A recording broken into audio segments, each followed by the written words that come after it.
This is Hidden Killers Week in Review. A look back at the most prolific stories of the week. This is Hidden Killers Live with Tony Brueski, Stacey Cole, and Todd Michaels. Let's move over to Sandra Birchmore. Dateline just did a special on this the other night. If you've not watched it and you want to kind of get caught up on this case, you know, it's a good kind of entry-level place to go in and kind of get a general understanding of what's going on here. She was just 23 years old. She was pregnant and excited about her future when she was found dead in her Canton, Massachusetts apartment in February of 2021. At first, her death was ruled a suicide, but the truth was far darker. For over a decade, Sandra had been groomed and sexually exploited by Stoughton police officer Matthew Farwell, allegedly, starting when she was only 14 years old, and entangled with other members of the department as well. Those other entanglements allegedly happened after she was 18. Because, that makes it so much better. Just weeks before she died, Sandra told Farwell she was carrying his child. Prosecutors now say Farwell strangled her and staged the scene to look like a suicide, silencing her forever to protect himself. 3 years later, the FBI charged Farwell with murder, accusing him not just of abuse, but of covering his tracks with the knowledge of someone trained in law enforcement. Other officers connected to Sandra, Farwell's twin brother, William, Deputy Chief Robert Devine, and Animal Control Officer Joshua Heel have been forced out of policing or face decertification, though only Matthew Farwell now stands accused of the murder. Sandra's story is not just about her tragic death, but it's about the systematic abuse that was going on and what went on to protect it and allowed it to fester for so long. Bob, I know you've been following this along with many other stories in that part of the country, as it seems that there's a lot of intermingling of cast members here. Let's go all the way back to Farwell for folks who don't know much about this case, and all the way back to the Police Explorer program. What's the earliest we know about their interactions? I mean, it started when she was very young and she got into the Police Explorer program, which is, kind of a community outreach program that I think in the minds of law enforcement is kind of selling the concept of maybe becoming a cop when you're older, and it's an outreach to the community as well. And they encourage kids to come in. And in that program, you're interacting with police. They're showing you some kind of basic procedural stuff. And, you're building a rapport with your local law enforcement agency. So that was how Sandra was introduced into this whole situation. And, from there, it just got really, really scary and ugly. Yeah. And I mean, this abuse went on for years. Eventually, the parents are the ones who said, wait a second, we don't think her death was a suicide. And they called it out in the form of a civil lawsuit, which then eventually got the feds involved because, hey, local law enforcement wasn't investigating it because they were involved in it. Yeah. Let's go to the nexus of that, of how this went on for so many years. And in this case specifically, were there any signs? Did anybody realize that the abuse was taking place prior to her turning 18? I would have to think so. I think it's impossible for somebody to groom somebody of that age if you have parents that are paying attention at all. All I can do as a parent of 4 children is look at things through my own lens and think about whether or not something like that happening over years would fall off my radar, or I wouldn't be like, why is this guy communicating with you? Why are you meeting this grown man at various times that don't seem to make it? I'd be all over it. But, in terms of other people that were within the program with her, and I'm talking about kids her age, all the way to the other officers that were working in that program. I think it's highly unlikely, don't you? That no one had any idea that this kind of grooming was going on. I mean, when you see an inappropriate relationship, you know, I mean, I think all of us, when we're like, you'll kind of like first, if you see, if it's somebody you don't know, but you kind of see something and you're like, oh, that seems weird. You know, it's like, it's either that guy is like that kid's daughter, or, and if they look to be kind of interacting in a way that goes beyond normal parent-child interaction in terms of affection, and it happens to be somewhere you see it, you notice it. Yeah. You know, I mean, I think we all do. Well, you hope you notice it. And I think a lot of us do notice it, but I feel like a lot of people don't notice it. And that's what I wonder about, I mean, a case like this. And I'm not trying to cast any sort of negativity on the family or anything like that, because they're victims here, obviously, too, of all of this. But when you see this member of the community, so a police officer, you know, police explorer program, you think, okay, well, this is a good thing. And in a lot of cases, it is. This sort of things don't happen everywhere. But when it does happen, and you see the officer Farwell, who went above and beyond, you know, is what it's going to be looked at as, oh, he's above and beyond. He's really trying to help this girl out, showing up to the library, help her study, do this or that outside of the police explorer program. Nobody's seeing this as weird. I mean, the guy's in his, like, what, mid-20s at this point? She's like 14 or something. That's not normal. There's not mid-20-some-year-old, upper 20-some-year-old men going to the library to help 14-year-olds study. Well, for any other reason other than they want something inappropriate, unless it's like your brother. I don't really see any reason why anyone, and I don't see how one wouldn't look at that, even if you have the purest of intentions, that you wouldn't go, people might look at this as being something weird. I shouldn't do that. That's the red inappropriate. flags are what's getting me. And I'm coming from a place of, if you've ever been in a relationship and you see another woman texting your husband over and over and over and over and over again, you should be seeing something and kind of going, some of this isn't making sense to me. Now, if you're seeing somebody texting your daughter, that shouldn't be making sense to you. I don't care if they're in a program like this. They shouldn't be getting multiple texts. That's not a proper form of communication. Again, you've got to follow your gut instinct. If you see something that feels like a red flag, investigate it. Is it because there's so many people, we base our own experience, we base how we're going to handle our experiences, our new experiences in life, on our own experiences in life? Is it because at a different place in time, in the 70s and the 80s, 90s, we've been, as individuals, sometimes close to the fire, if you will, sometimes burned by the fire as well, but sometimes close to it, that we go, well, yeah, they're just doing this. It's just that. It's just somebody that wants to help study. And we don't see it because we've lived it, and it worked out okay for us. So what could possibly be weird over here, until you find out more about what that person is truly up to? Maybe we didn't experience the full breadth of what their intentions were with the individuals that maybe we have interacted with in life. So we don't want to believe that there's this type of human being out there that would be doing these sort of things.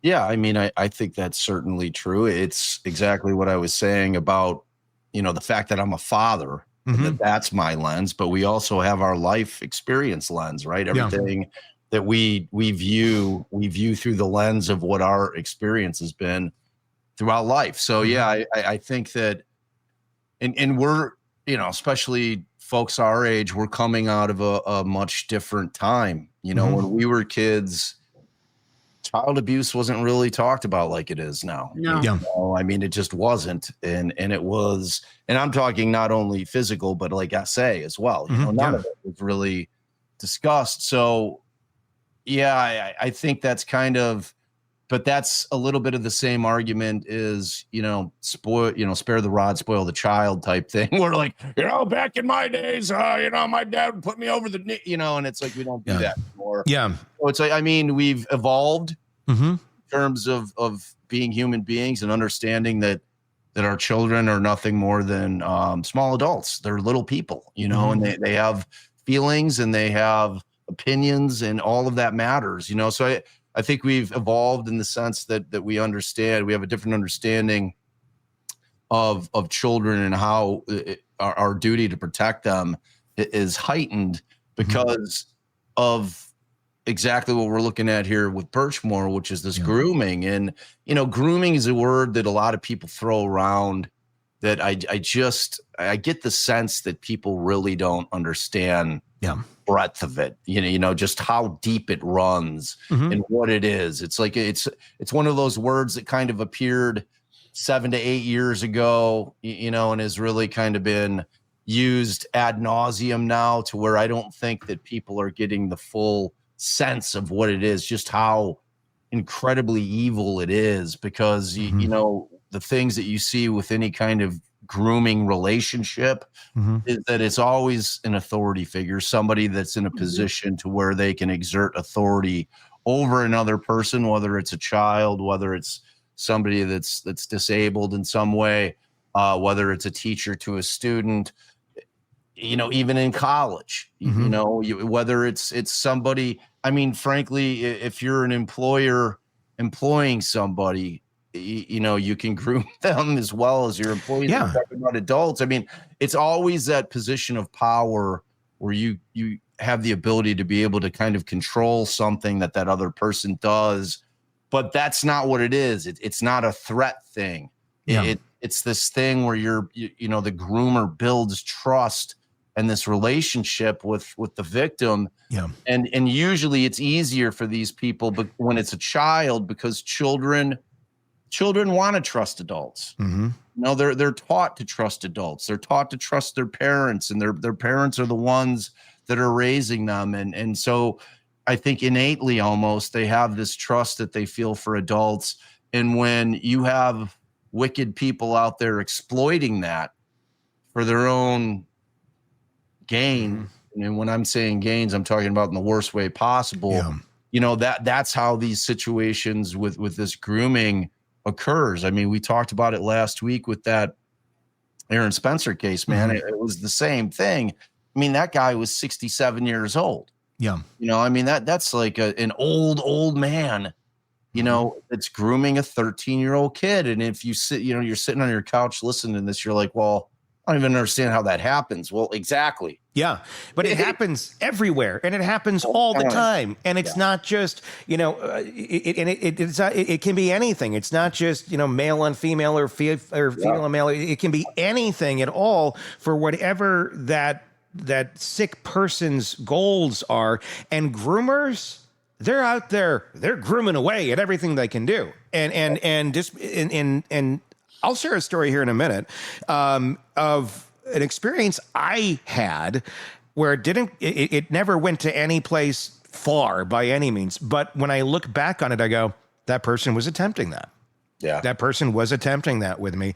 I was a kid. I didn't realize it till later, till I looked at a headline off of the Associated Press one day and went, I think we know him. Wow. And Todd will remember this, maybe. I knew exactly where you were going with it. You know what I'm talking about. Yep. So back in the day, 96-ish, I'm 14, 15, working at the radio station. We had a nighttime show on. Everybody knows Delilah. It wasn't Delilah that did anything. We had a local guy. We call him the Love Doctor. Oh, God. Wow. And it was like a local version of a love song show. And a lot of radio stations like in the 90s had these sort of things. It wasn't crazy. It was like a very normal type programming for adult contemporary radio in the evenings. You play Michael Bolton, all that shit. Anyway, he pre-records his show. I'm this eager 14, 15-year-old who can't wait to do anything around the radio station. And he comes in to record like once or twice a week for the whole week. And I'm wrapping up my day. I can't drive anywhere yet. Like, hey, when I'm done recording, want to grab McDonald's and I'll drop you off back at home? Sure. I think nothing of it. I'm like, it's another radio guy. He seems nice. And he did. I mean, I did not feel anything weird or creepy about this guy until years later, until I found out what the hell he did to other people. So there were several times we'd go to McDonald's, he'd drop me off. one of the last times he dropped me off, he asked if I could get him. Remember the America Online CDs or discs? yeah. Where it's like, Yeah. like 60 free hours or whatever. Do you got any of those? You got any of those? You know, I'm like, yeah, I think I might. Like, I usually throw them out because we would get them in mass quantity. Yeah. He's like, and then he starts to tell me, yeah, you know, I'd like to go and look at, you know, naked ladies on the internet with these. And this is, you know, early internet days, like 97, 98-ish. Yeah. And I'm just like, so it's kind of weird that this guy is talking to me about like what he likes to look at, you know? Like, okay. And I didn't go and go to McDonald's with him anymore after that, because I felt I got a weird vibe. I felt there was something weird about it. Well, couple, about I don't know, 6, 7, 8 months later, he's not working at the station anymore. We start running Delilah, so there's no need for him. We're sitting at the way the news came in was on the Associated Press computer. We had one computer in the newsroom, and that's where you got news from. And one of the headlines came up, this man's name, arrested. He was also a big brother, you know, as in the program, Big Brothers Big Sisters. And he was arrested because he was sharing that sort of material with children that were sleeping over at his house. Wow. No. Yeah. Wow. I don't know any more about what happened after that, but I can tell you I was thoroughly creeped out. I mean, I didn't know. Did you get any weird vibes off of that guy, Todd? I never really, I don't know. Maybe it was too young. He seemed really normal, right? Great radio guy, seemed really personable, no issues with him. So when that came out, I was like blown away. Yeah. I mean, and it's scary just how that's sort of like nobody saw anything of it. There was another gentleman that some of us worked with or knew of in radio that ended up driving to like South Carolina or something to try and meet up. Yeah. Yep. He was another one. I had an office next to him in Oshkosh at Cumulus. And he was a big radio guy known in the market forever. Really just, I never got any weird vibes. And I don't know. I usually think I do get, but maybe I don't. But he was always just kind of like dad-like, nothing creepy, nothing weird. All of a sudden, the guy goes and drives across the country because he's been grooming and having a conversation with a supposed like 13, 14-year-old. It was an FBI agent. And there goes the rest of his life. But it's so creepy. I mean, these people are out there and we don't want to admit it. And you don't want to be cautious of every single human being that's just trying to be a decent person around you and your children. Not everybody who's being nice is a predator. But if you don't know the person and you've had a run-in or two with folks like this in your life, it's hard not to be like that. Yeah. Yeah. Well, I mean, the reality is you have to be. Yeah. It's because they exist and they're not so far and few between that it's like we can't just kind of say, oh, well, you know, that's an exception to the rule. I don't want to necessarily say it's the rule, but it's kind of the rule, you know, and I've been coaching. I coach my daughter's softball team.